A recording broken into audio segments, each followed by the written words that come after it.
Alléluia. Est-ce qu'on peut acclamer le roi des rois, s'il vous plaît? Acclamez Jésus avec plus de ferveur, s'il vous plaît. Acclamez le roi des rois. Poussez les cris de joie. Poussez les cris de joie. Alléluia. Gloire à Dieu. Je tiens à vous exprimer toute ma reconnaissance pour les introductions qui sont faites. Remercier le prophète Messina pour le privilège qu'il m'accorde de partager le pupitre dans le cadre de cette conférence Prayer for the Nation. Et je tiens aussi à vous transmettre toutes les salutations de la communauté, nouvelle communauté du Gospel Vision Center, qui a été implantée il y a 3 ans et dont le prophète Messina fait partie. Il a rejoint l'équipe ministérielle. Alléluia. Et nous sommes honorés de l'accueillir aussi au sein de notre communauté, de voir l'excellence du ministère que Dieu lui a donné. Et je n'ai jamais manqué de vouloir visiter le Cameroun, mais l'occasion ne m'avait pas été encore donnée. Et je crois que cette année est celle de l'ouverture, de l'opportunité, d'un début qui ne sera pas une fin, et que Dieu permette ainsi aussi à un grand nombre de ministères qui sont en connexion avec le nôtre de venir prêter la main d'association. Alléluia. Parce que je crois que la pêche est miraculeuse dans votre pays. Amen. Je crois que le Cameroun connaît une pêche miraculeuse et que les filets craquent de plus en plus et que vous avez besoin que d'autres compagnons d'œuvre viennent aussi prêter la main d'association afin qu'aucun de ces poissons ne se perde et que tous puissent entrer dans les vases que Dieu a préparés afin qu'ils soient sauvés. Tendons nos mains vers le Seigneur. Alléluia, tendons nos mains vers lui. Alléluia. Accueillons le Saint-Esprit. Merci, cher Saint-Esprit, pour ta présence parmi nous. Merci parce que tu es l'activateur de l'Église. Jésus a promis que tu serais celui qui allait nous donner la puissance, la vision, l'équipement, les directions, afin que nous puissions entrer dans toutes les œuvres que tu as préparées d'avance pour chacun d'entre nous. Et j'ai cette certitude que plusieurs n'ont pas fini d'entrer dans ce que tu as préparé et qu'il y a encore bien des œuvres à accomplir pour chacun. C'est toi qui fixes le terme et c'est toi qui multiplies. Seigneur, je te prie que cette conférence soit l'opportunité d'activer des visions, des révélations qui vont aligner tes serviteurs avec le cœur du Père et qui vont permettre ainsi à ce que le nom de Jésus soit prêché là où tu veux qu'il soit prêché. Seigneur, merci pour l'événement Prayer for the Nation. Merci pour l'événement Prière pour le Cameroun. Nous prions et nous croyons que tu veux transformer le Cameroun, pas seulement pour que le Cameroun soit lui-même transformé, mais pour que des Camerounais transformés puissent parcourir la planète et contribuer à la transformation des nations. Seigneur, merci parce que tu ne veux pas seulement le réveil ici, mais tu veux que des hommes réveillés prêchent l'évangile dans le monde. Au nom de Jésus, Seigneur, nous t'accueillons, Saint-Esprit, et nous te prions d'élargir notre vision, notre compréhension, notre intelligence spirituelle, afin que nous puissions répondre à l'exigence de ton appel. Au nom de Jésus, nous t'avons prié et nous disons Amen, Amen et Amen. Une acclamation pour le roi, s'il vous plaît. Alléluia. Je vous invite à prendre place. Merci aussi au frère Kamta pour la présentation qui m'a touché. Merci aussi pour l'excellent écrivain qu'il est. Et depuis qu'il m'a confié l'un de ses livres, j'en ai déjà dévoré un. Dieu soit béni, je sais qu'il en a écrit d'autres. Et je vous invite vraiment à découvrir toute la littérature de notre frère avec cette dimension, cette onction pour l'écriture. Amen. S'implanter en Europe. J'aimerais vous parler de l'implantation en Europe. J'aimerais vous inviter à considérer l'implantation du royaume de Dieu, l'expansion du royaume de Dieu en Europe avec la culture du royaume de Dieu. J'ai intitulé mon sujet « S'implanter avec la culture du royaume en Europe ». L'Europe, avec une année charnière, 1993, une année qui va marquer un tournant dans l'histoire de l'Europe, puisqu'une convention va être votée par les États membres, celle de la libre circulation des citoyens européens. Je ne sais pas si vous réalisez ce que ça signifie. Imaginez que vous puissiez circuler sans visa dans toute l'Afrique, sur tout un continent. L'Europe a fait cette expérience de la libre circulation.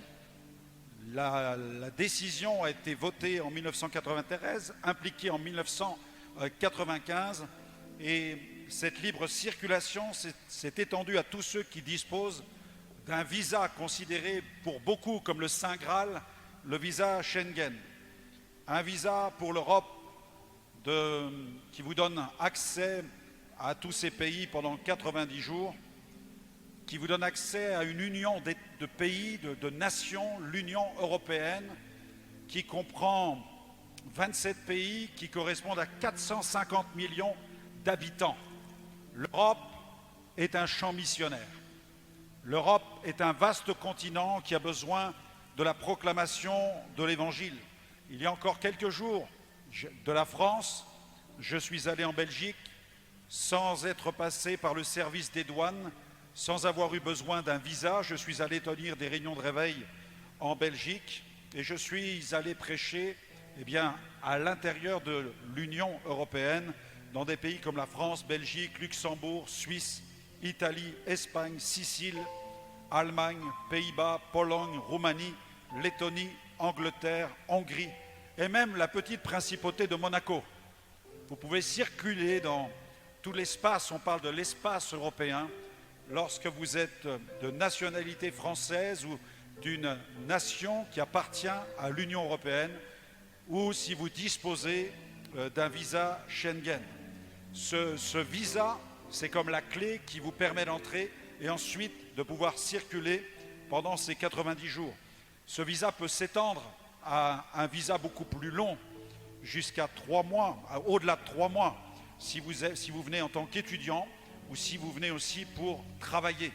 Bien entendu, les formalités seront plus draconiennes, parce qu'aujourd'hui, avec les tensions qui sévissent dans le monde, les autorités en Europe sont de plus en plus vigilantes, bien que je lisais encore ce matin qu'elles mettent en place des plateformes sur Internet qui permettent de remplir beaucoup plus facilement les demandes qui permettent d'obtenir ce visa. Vous remarquerez aussi qu'il y a 12 étoiles sur le drapeau européen. Ces 12 étoiles ne représentent pas des nations, mais elles représentent des valeurs d'unité, des valeurs de liberté, des valeurs de solidarité. Et ce drapeau flotte au vent comme pour dire au monde entier que l'Europe va défendre ses valeurs. Mais ces valeurs ont besoin de rencontrer celles du royaume de Dieu. Un drapeau ne suffit pas. L'humanisme ne suffit pas à transformer le cœur des Européens. Les Européens ont besoin de découvrir le message de l'Évangile. Ces 27 nations ont besoin de découvrir la puissance du message de l'Évangile. Et j'aimerais rappeler à tous mes amis camerounais ce matin, j'aimerais rappeler à tous mes collègues, tous mes amis collègues présents ce matin, que la parole prophétique du Seigneur Jésus, qui est celle-ci, et la bonne nouvelle sera prêchée à toutes les nations pour servir de témoignage, alors viendra la fin. J'aimerais vous dire que cette parole prophétique vous concerne au premier chef. Elle ne concerne pas seulement les Américains avec leur puissance missionnaire. Elle ne concerne pas seulement les Européens avec leur puissance financière. La puissance de Dieu ne repose pas sur la puissance de l'euro ou du dollar ou des pétrodollars. La puissance de Dieu repose sur la puissance du Saint-Esprit, alléluia, sur la direction du Saint-Esprit, sur la providence du Saint-Esprit, sur l'orchestration du Saint-Esprit. Dieu a le pouvoir de prendre un homme quel qu'il soit quel que soit l'endroit où il habite, pour l'emmener dans le pays, là où il va pouvoir prêcher la bonne nouvelle du royaume de Dieu. Et selon la conduite du Saint-Esprit, Dieu détient le trousseau de clés. Alléluia. Dieu a déclaré à l'apôtre Pierre qu'il détenait le trousseau de clés du royaume de Dieu. Et chaque serviteur de Dieu qui est animé du Saint-Esprit doit pouvoir s'attendre à ce que Dieu mette dans ses mains les clés qui vont lui permettre de répondre à l'appel que Dieu lui donne. Quand Dieu donne un appel à un homme, il ne se trompe pas. Si Dieu t'appelle dans tel ou tel endroit et que l'accès à cet endroit te semble impossible, sache que Dieu fait ce qu'il ordonne. Amen. Est-ce que je peux entendre un amen à cela? Dieu fait ce qu'il ordonne. Et comme nous le disait tout à l'heure notre frère qui citait John Wesley, Dieu fait tout par la prière et il ne fait rien sans elle. C'est pourquoi chaque homme de Dieu doit se tenir dans la prière et s'attendre à ce que Dieu le dirige là où il le souhaite. Mais tu dois être dans ton ministère. Tu dois être dans ton ministère. Tu ne dois pas vivre dans le fantasme d'un autre ministère. Trop de ministères pentecôtistes sont liés par l'idolâtrie.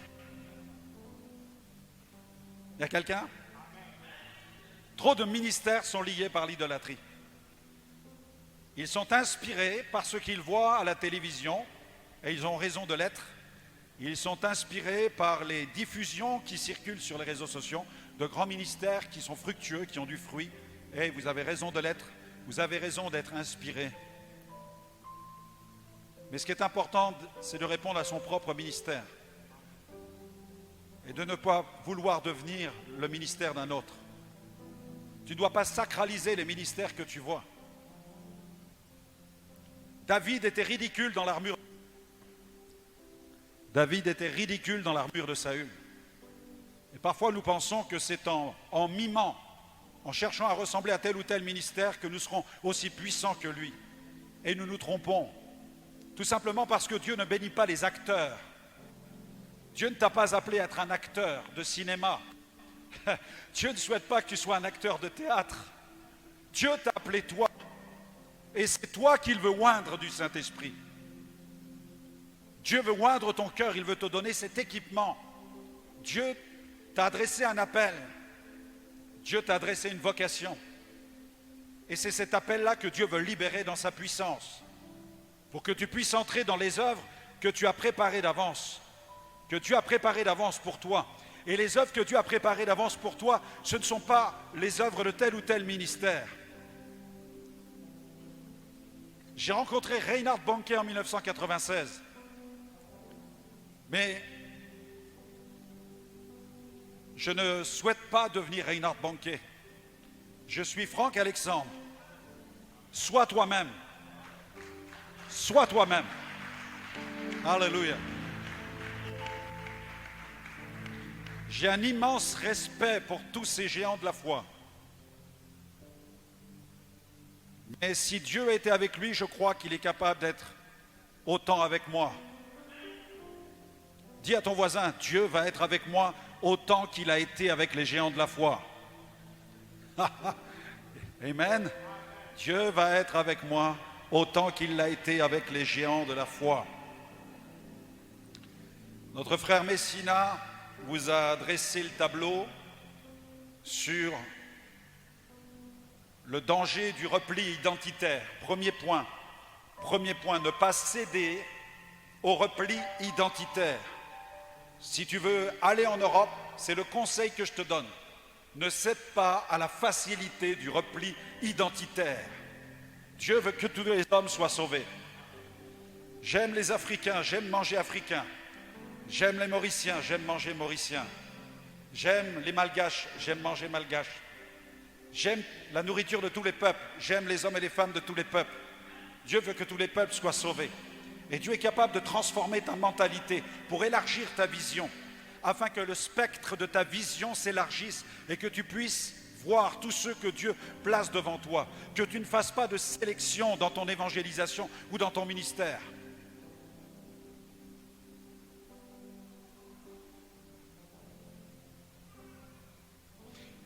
Répondre à l'évangélisation de l'Europe ne doit pas se résumer à vouloir se retrouver avec les frères et sœurs de la diaspora pour se réfugier dans une zone de sécurité ethnique Preuve en est dans la Bible, dans Acte 10, nous avons un homme qui s'appelle l'apôtre Pierre. Il est juif, jeune converti, et il évangélise les juifs, juif pour les juifs. Et là, alors qu'il se tient sur la terrasse de sa maison et qu'au rez-de-chaussée, on est en train de lui préparer un bon repas, il va être ravi en extase. Et alors qu'il est ravi en extase, Dieu lui envoie une vision sur laquelle il y a des animaux impurs. Et il entend, il y a une manifestation auditive du Saint-Esprit. Il entend la voix de Dieu qui lui dit « Tue et mange ». Pour un juif, ça n'est pas possible. Il ne peut pas manger d'animaux impurs. Mais Dieu se sert de cette vision, dans cet état d'extase, pour transformer sa mentalité, afin de transformer son ministère, parce que Dieu va lui ouvrir une porte dans quelques jours qui va être extraordinaire. C'est alors qu'on frappe à sa porte et que des hommes viennent pour le chercher. Ils sont missionnés par un centurion romain nommé Corneille, qui les a mandatés afin d'emmener l'apôtre Pierre dans sa maison. Si Pierre n'avait pas reçu cette vision, Pierre n'aurait jamais été chez Corneille. Mais il s'est rendu chez Corneille et arrivé dans la maison de ce soi-disant homme impur, Pierre prêche l'évangile. Et alors qu'il prêche l'évangile, Dieu vient sceller sa prédication en répandant le Saint-Esprit avec une telle puissance que tous les membres de la maison vont être remplis de la puissance du Saint-Esprit. Et Dieu va lui ouvrir une porte pour les nations qu'il n'aurait jamais pu imaginer. Amen. Et c'est alors que les païens ont eu accès à la proclamation de l'évangile. Dieu soit béni. Merci pour les missionnaires qui sont venus en Afrique. Amen. Merci pour les missionnaires qui sont venus en Afrique. Merci pour les missionnaires britanniques, les missionnaires américains, les missionnaires français et d'autres nations certainement, qui sont venus en Afrique pour y prêcher l'évangile. Et nous voyons le fruit de tout ce travail qui a été planté par les pionniers de l'évangile. Mais aujourd'hui, l'heure est venue pour l'Afrique, le temps est venu pour l'Afrique, parce que l'Afrique est parcourue par un réveil extraordinaire, d'une dimension incroyable. Et je crois que Dieu va donner des hommes et des femmes d'une grande qualification, non seulement spirituelle, mais aussi intellectuelle.